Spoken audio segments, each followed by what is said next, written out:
Alright, what's up, guys? I wanted to talk about Gervonta Tank Davis.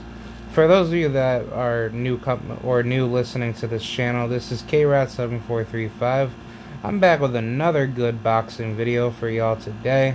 I'm going to be talking about Mr. Gervonta Tank Davis. I wanted to talk about Gervonta for a little bit before I get up out of here, before I gotta go back to my sad life at work, even though that I get paid good money there. Let's talk about Tank Davis. Gervonta Tank Davis is probably one of the best fighters on this planet right now. Even though he is putting his life on the line in boxing, Gervonta Tank Davis is one of the most ferocious, deadliest punchers that the world has ever seen in the ring. And the reason why I think Gervonta is a really good fighter is just simply because of the talents that he, possesses. The good thing about Gervonta is that Gervonta knows how to break opponents down and utilize good ring IQ to dominate fights. See, now the thing about Gervonta is that Gervonta, he's a phenomenal fighter. He knows how to stylistically outread you, input all the things that you do to him, and utilize his skills and mechanisms on how he dominates a fight. And that's smart out of Tank, because Tank, he's a very good fighter. But here's the problem, though. When are people going to give Gervonta his credibility? I think when Gervonta starts beating up guys like even though that I like these fighters, but I'm not gonna try to be biased. If he were to beat a fighter like Shakur Stevenson, Devin Haney, Teofimo Lopez, Josh Taylor, or maybe anybody else that's willing to fight him at the highest level that can be there for him, I think Gervonta is going to be a multi-divisional, if not undisputed, world champion to just dominate everybody that stands in his way. As much as I don't want to think Gervonta is out of the game and he's not going to beat all these top guys, I think Gervonta, he has a high chance of defeating these guys if he were to fight them right now. Because Gervonta, at this point, I think Tank is not really avoiding any top competition. He's obviously trying to weigh the options to try to see how much money he can, get out of a particular division. And I think he's just playing it smart, because Gervonta, he knows what he's putting himself on the line for. And I highly respect that out of him. People want to say Gervonta, he's cherry-picking opponents. He's not really fighting top-tier competition, but yet he's fighting guys coming off their biggest win. So you obviously know Floyd Mayweather is kind of giving him that blueprint of how he is fighting, or how Floyd used to, pick his top-tier competition to make it to the top. See, now, people would disagree to say Gervonta is nowhere near a Floyd Mayweather, and he should stop listening to Floyd. He should just go about his own way. And I guess my question to you decaps that talk down on Tank is that, why aren't you doing what he's doing?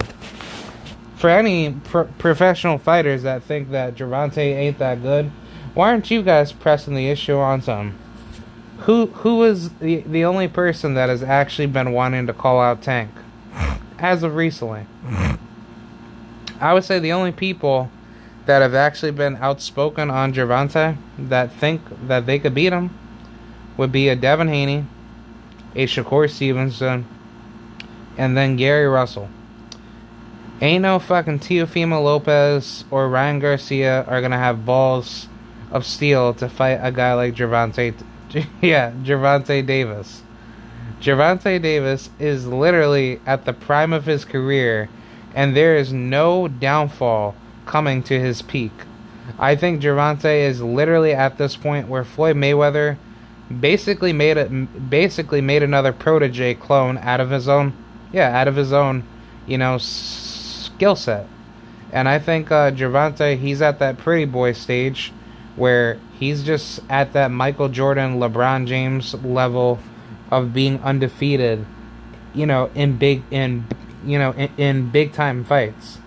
And people may want to say like, oh nah, Gervonta hasn't met any guy that could actually push him to the next level. Gervonta is not that good, blah blah blah. And my question to that is that who is the next best guy that has ever that has ever made Gervonta Tank Davis go the distance with him? He's been knocking out his last 5 opponents, as far as I know. Gervonta knocked out who? Mario Barrios, Leo Santa Cruz, Yuriorkis Gamboa, and who else? Fucking, I forgot the other fighters. What, Fonseca, right? Oh, I don't even know. Gervonta is basically doing everything he can to fight the best. And I think Gervonta Davis is literally one of the most deadliest fighters on earth. And I don't think a lot of fighters could have really beat him. I think maybe like the closest ever to beat him could possibly be Abraham Nova, Devin Haney, and Shakur Stevenson. But here's the problem with all 3 of those fighters. How are you going to keep Gervonta away from you? Because Gervonta, many would say he's an inside fighter. No. He is a defensive pressure southpaw fighter. And I'm a southpaw. And I may not be the best boxer, in the world, but as far as how I punch, there is an old saying that southpaws run boxing, but orthodox fighters make the best boxers. But either or, orthodox and southpaw fighters are very different. Like, a southpaw is a deadly puncher, an orthodox fighter is a very methodical fighter. It's not always true, because a southpaw can be methodical, but if he or she is not that good of a puncher, where they could have that power to keep that fighter away from them, but on top of that, outbox somebody, that's a deadly southpaw. But then there are some deadly orthos that will switch up southpaw, like Errol Spence. He could fight orthodox, but Errol Spence is a natural southpaw. And that's why the old saying goes that southpaws run boxing, but orthodox fighters make the best, orthodox fighters make the best methodical fighters. But southpaw fighters are the most deadly fighters, because a southpaw fighter is a boxer's worst nightmare. You don't understand what a southpaw is until you get inside the ring with a southpaw. Because a southpaw is, 1, they're a lefty, but 2, the right jab is always there, hitting that orthodox. And orthodox people are very awkward when it comes to their jabs. A lot of them can't even jab properly, because when they jab, they leave themselves wide open for that right hook, and then that straight left. So, honestly, at the end of the day, when it's a southpaw that's really good defensively, like a Gervonta Tank Davis or Errol Spence, and shit, I'll throw in Terrence Crawford for all you Bud Dick riders. No disrespect to Terrence Crawford, but it's like the technicality of a southpaw is so much better than a technicality of an orthodox fighter. And all the southpaw boxing champions always prove that if you're going to master the southpaw stance, a southpaw is always deadly when it's when it's a fighter that has a strong, mean jab and they have great defensive IQ.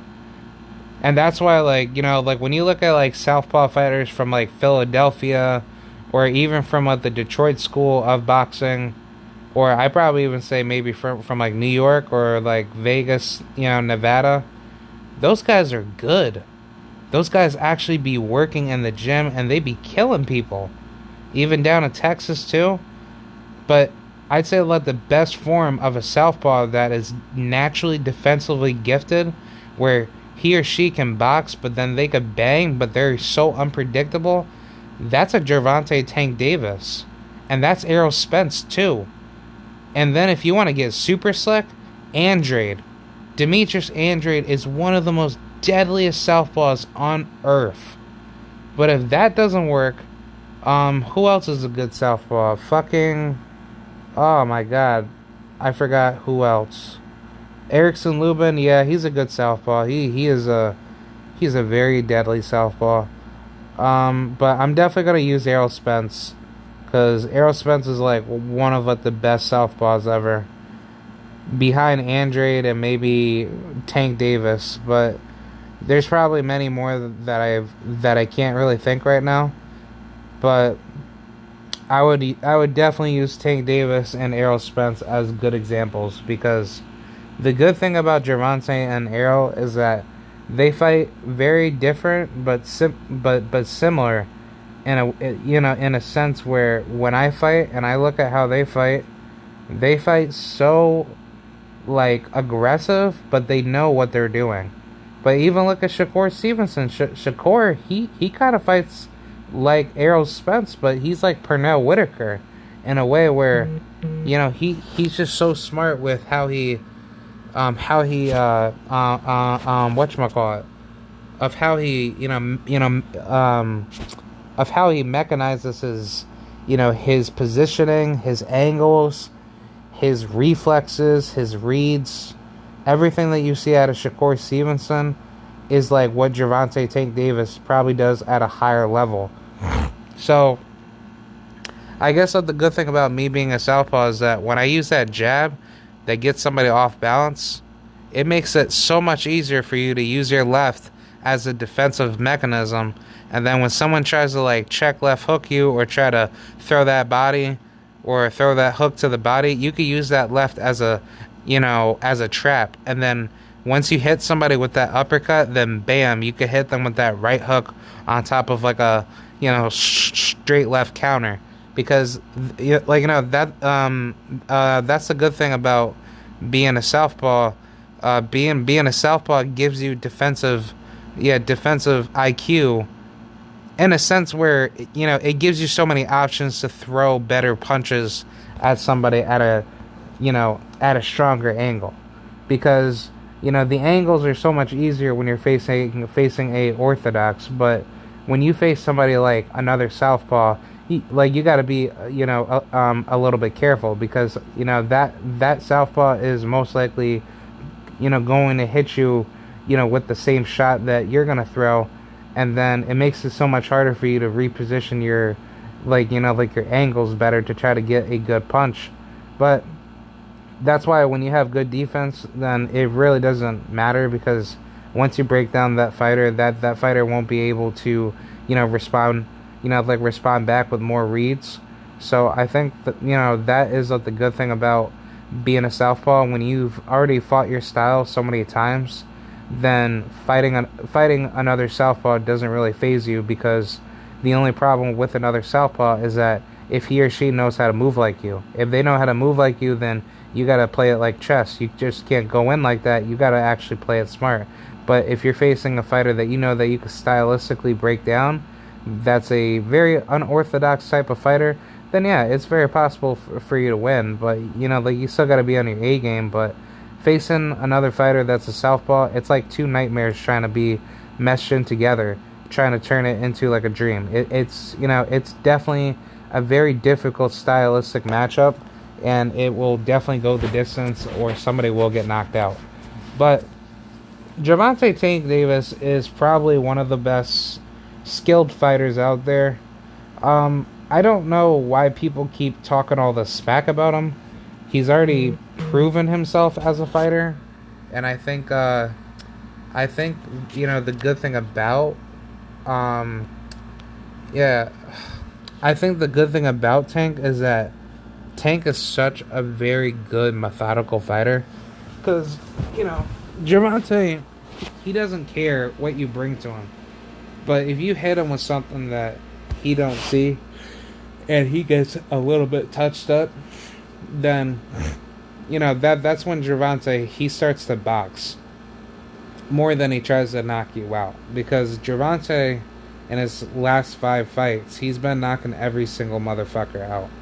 He has not gone the distance with one person as of recently, to get a decision win. Gervonta is doing things that fighters don't want to do, and I think he's just daring to be great. He got a good victory off of Leo Santa Cruz. He beat the crap out of Mario Barrios. No disrespect to Barrios. I love Barrios. He's one of my favorite Mexican fighters. I hope you're listening to that, Barrios. You're a good fighter. Much love and respect to you and your family. Your sister's a good fighter. I love her too. But, the better man won in Gervonta Tank Davis. And I think Barrios, he's going to get better from that loss. Because that definitely urges a fighter to be great himself or herself. So it's like, it's all part of the game. You know what I'm saying? Like, there's no shame in losing. I've lost many times in wrestling. Well, I've only lost like 3 times, but that alone made me into a very destructive fighter or a destructive wrestler. And I never gave in, a crap about my losses. I just got back up and I moved on, because I know that I'm going to face these guys again sometime in the future, if I were to ever face them again. But it's like, if I'm going to face that style again, I'm going to come back with like a more deadly style, where that person doesn't know how I moved last fight, or last match, or last time I faced them. So that's how boxers need to come back up in boxing. It should not be devastating to a fighter's career to lose, because losing is just a plus and minus effect. It's all part of the cycle of playing any sport. You're gonna get into a sport, you have to lose in order to win. That is how I see it when it comes to any sport in the world, because there's no shame in losing, and there's no extra pride being lost even if you win. Because, the good thing is that when you win, that teaches you how to get better when you lose too. Because when you lose, that gives you the urge to win. But when you win, you focus on winning, but you also focus on the weaknesses to prevent as much losing. So that's the good thing about getting that feel when you lose and then when you win. But I understand in the sport of boxing, that's a lot different, because boxing is such a politically motivated sport that, let's just say, if Layla Ali, if she gets knocked out by some really good white female fighter like Christy Martin, I'm just making this shit up, but everybody will hype Christy Martin up to say that she's like one of the greatest fighters on earth. But it's like, if she knocks out a Layla Ali, everyone's gonna remember that for her defeating Layla. But it's like, Layla, she knows that if she beats Christy, then everybody's still going to look at Christy as a good fighter, but they're never going to forget that Layla knocked her out, or Layla at least defeated her in a very stylistic fashion. But I mean, let's take a look at Mia St. John when she lost to that black girl, Rolanda Andrews. A lot of people thought she was just gonna win that fight, but no. Slowly but surely into that fight, she just got careless. She let Rolanda gain her momentum, and she came out of her way and just knocked Mia out. But it's like, nobody never talked about Rolanda after that. They still hyped up Mia. They still gave her all that, hype and shine, all that lovey-dovey, put her on the Playboy magazine. I don't hate her. It's like, I've watched all the female fighters ever since I was young, watching boxing, but it's like, they were still coming back from a loss, and they still devastated they still dominated a lot more fights heading into, the rest of their career. So it shouldn't matter for a guy like Gervonta Tank Davis to be ashamed in losing if he does lose in his in his next fights or his next future fights. So I personally believe where Gervonta Tank Davis is at in his career, he should just take all the risk possible to just go after it and just go and get it. Because Gervonta, he's a good fighter, man. You know, I don't see why people need to like criticize Gervonta when he's daring to be great. But when you guys do the same shit for fucking Canelo Alvarez, when he fights a fucking bum in Avni Yildirim or even a Caleb Smith, it's like Canelo's being praised like the Mexican Great White Hope. Even though he's not fucking Mexican. He's a fucking Irish guy. Canelo is not a true Mexican because Canelo is not fighting the true Mexican legacy fights. And what I mean by Mexican legacy fights, he or she fights everybody. They don't care if they win, lose, or draw. When Marco Antonio Barrera fought Eric Morales, everybody thought Barrera was going to lose that fight. But sooner than later, Barrera defeated Morales. I think Barrera lost the first fight, but then he rematched Morales, and then he won. Yeah, and then he won the second fight. And I don't know if there was like a trilogy, but as far as I know, it's 1-1 for Barrera and Morales. I think they had like a third fight, and Barrera won that too. Maybe by knockout. I'm not too sure. I'm not gonna go too deep into that fight. But all I'm saying is that the Mexican legacy of boxing is set in stone for every Mexican legend to be courageous and be brave and honored in their Mexican legacy heritage fights, to fight everybody. It should not matter what you look like or who this fighter is, where he or she is from. They fight everybody. Every Mexican legend that has gone down in the history of Mexican boxing has fought all the best top tier competition. Shit, you know, as much as I don't even like him, I still respect him. But Mr. Julio Cesar Chavez Sr. fought all the best competition. He is still better than Canelo Alvarez because he fought everybody. You can name all the fights that he's been in. He's been in there with almost every single guy. At least he never had balls to fucking fight a guy like Tommy Hearns, or even Sugar Ray Leonard, or even like, who else? Marvin Hagler. Even though I don't think Julio Cesar Chavez, I don't think Chavez Sr. was that, was that built back in those days to actually move up in weight. But let's just say if he was able to do that, I guarantee you he would take those fights. If there was an offer made out to him stating that he could fight all of those top guys back in those days, he could fight Duran, which I don't think he fought Duran. I think he actually... Wait, hold on. Did he actually fight Duran? I don't think he did, actually. I'm almost positive that he did not fight Duran. That motherfucker did not fight him, as far as I know. Chavez Sr. versus Duran. Yeah, he didn't fight him. Yeah, a Chavez bout would be a dream match for fight fans. Was a notorious slow starter. Yeah, this was not a fight that would never happen back then because there was nothing going on in their careers where they were able to ever meet each other. And I think Duran was older than him too. But no, honestly, if that was to actually be a thing, right?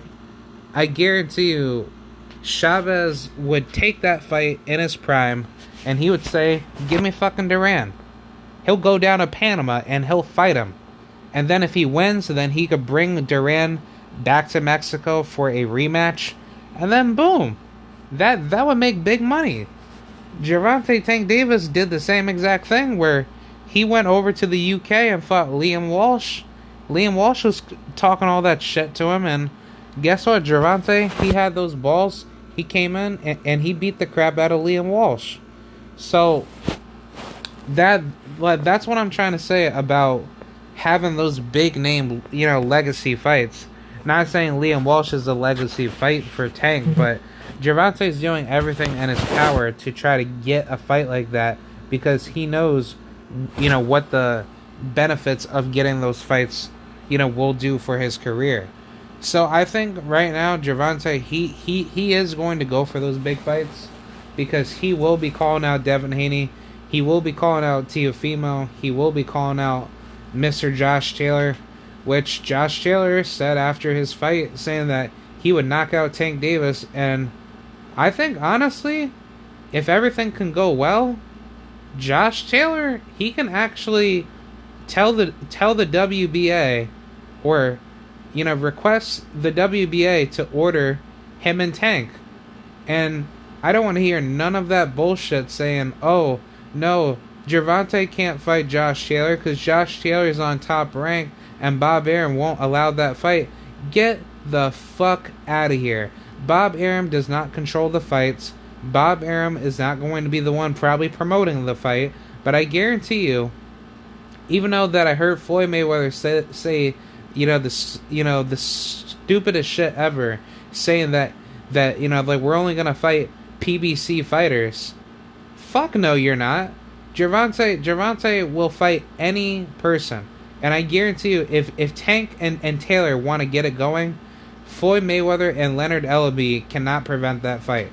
Because if Gervonta Tank Davis wants to take control, of his career, he better tell Floyd and Leonard to stay out of his business and let Gervonta choose who he wants to fight. And I guarantee you, his next fight will be Josh Taylor. That is my pure prediction. I predict Gervonta fighting Josh Taylor, or at least he will go down to 135. Probably face Devin Haney. I guarantee you he's going to face Devin Haney. Because if he could get a fight in with Devin Haney, which I really, really want to see that fight. Because right now, Gervonta, he's at the prime of his career. Devin Haney, he is definitely developing into his prime. But if you want to get a Devin Haney on your resume, I'd say get Devin Haney now. Because Devin Haney, he's not fully developed into his man strength. And I think Gervonta, if he wants to get a win over Devin, even though I don't think Devin would still allow Tank to like beat him up and try to hit him, I think Devin would actually like outbox him and give Tank such a destructive fight, which I still want to see that fight. But all these Tank dick riders, or the Tank man fans, I would call them, would tell me, "Oh no, Gervonta, he would knock out Devin Haney. He would make Devin Haney, quit on his stool, blah, blah, blah." Okay, if you guys think Tank Davis is going to beat the crap out of Devin Haney, then let's see the fight. Because Gervonta is 26 years old, or 27. I don't fucking know. But Gervonta should be taking the fight now. Because he doesn't have that much left, or that much time left before his prime is over. Which I still think, I would still say Gervonta will still be dangerous when it comes to the very end of his career. So it doesn't really matter because, me personally, I don't think Gervonta really loses anytime soon. The only people that I think that would give him a loss where Gervonta doesn't even get knocked out would be a guy like, Devin Haney, or Shakur Stevenson, or I probably even say Josh Taylor. I would say Josh Taylor, because at least with Josh Taylor, Josh Taylor would make sure that fight does not go to a knockout loss. It will most likely go to a decision, maybe to a split decision victory. I would say a split decision. If Taylor had the balls to fight Tank in his next fight, after he runs through this bum Jack Collateral Batterall, Collateral Computerall Batterall. Yeah, that's what I'm gonna call Jack Collateral. I'm gonna call him Collateral Batterall Computerall. But once he gets to Clatter Batter, I think Taylor and Tank should fight next. I think Gervonta Tank Davis, if he really wants to have that Josh Taylor fight to go for undisputed, and Taylor gets to probably go for maybe like a pay-per-view, definitely have that fight pay-per-view, Gervonta is going to be making bread. And I don't really care about, like the negotiations, because Tank will be the A side.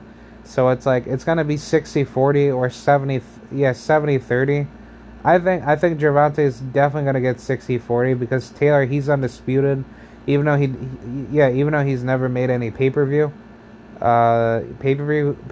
buys. But if we're gonna be fair here, I think Taylor's gonna get at least 40% of pay per view, on top of getting, like, let's just say $10 to $15 million fighting Tank.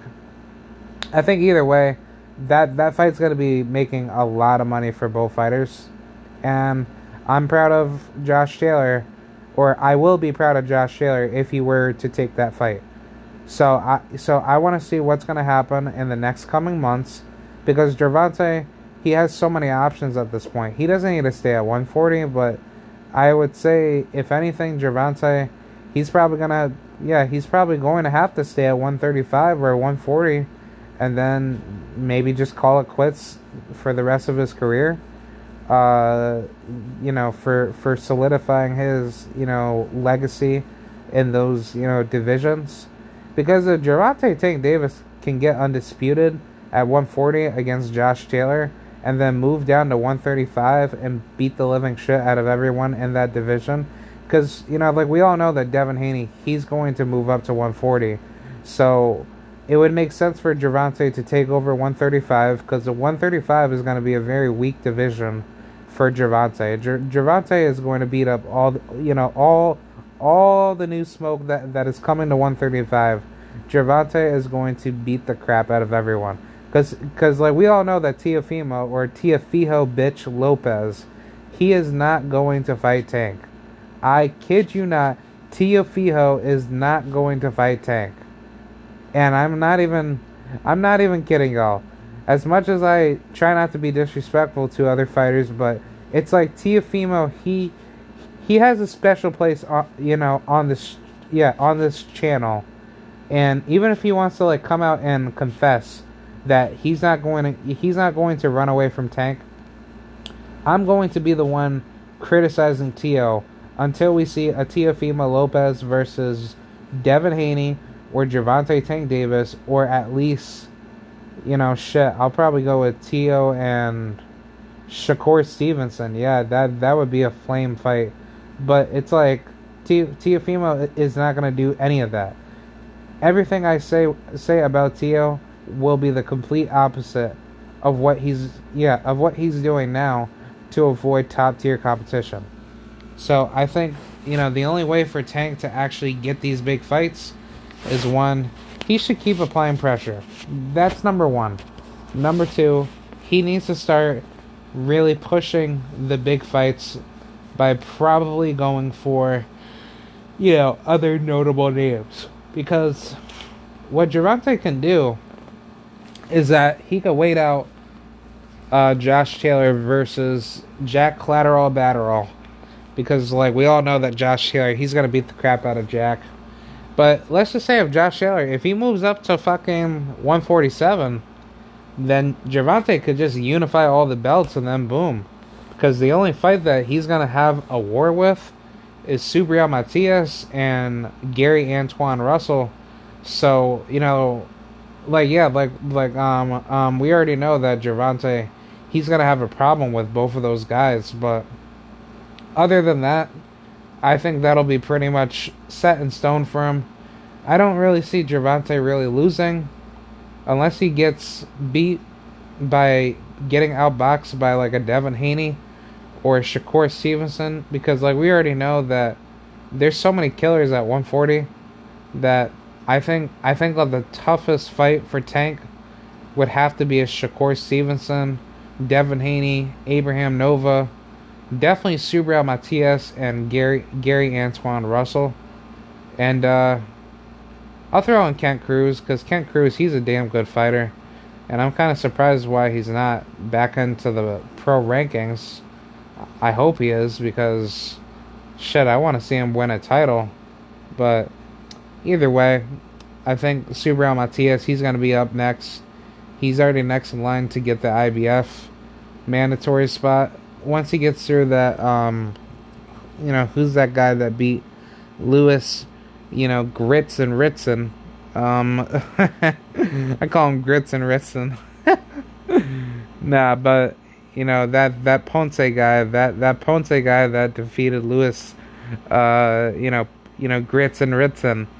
He'll be fighting Subriel Matias. Matias is gonna knock his ass out. I definitely see Matias beating the living crap out of him. But when Matias eliminates him, Matias will be next in line to get the IBF mandatory position, and then boom, he will get that mandatory spot. And shit, I don't even know what would happen after that, because let's just say if he's not gonna get a shot and he gets paid the step aside money, then I think what Matias will do is that he'll probably just fight another ranked opponent out of the IBF, and then he'll just take his shots right over there, and then boom, he got everything into the bag. So I think everything's set in stone for Matias. Everything's set in stone for Gervonta. So at this point, I think Gervonta's on his way to another world title, because right now, we're definitely gonna probably see Josh Taylor going to call out Tank Davis after he beats Jack Batterall. It will be most likely Tank and Taylor next if Gervonta is able to get that fight. But that's pretty much what I gotta say. Let me know what you guys think. Do you think Gervonta Tank Davis is fighting the best opposition? And that's pretty much it, man. Thank you guys for watching, and I'll catch you guys later. Bye.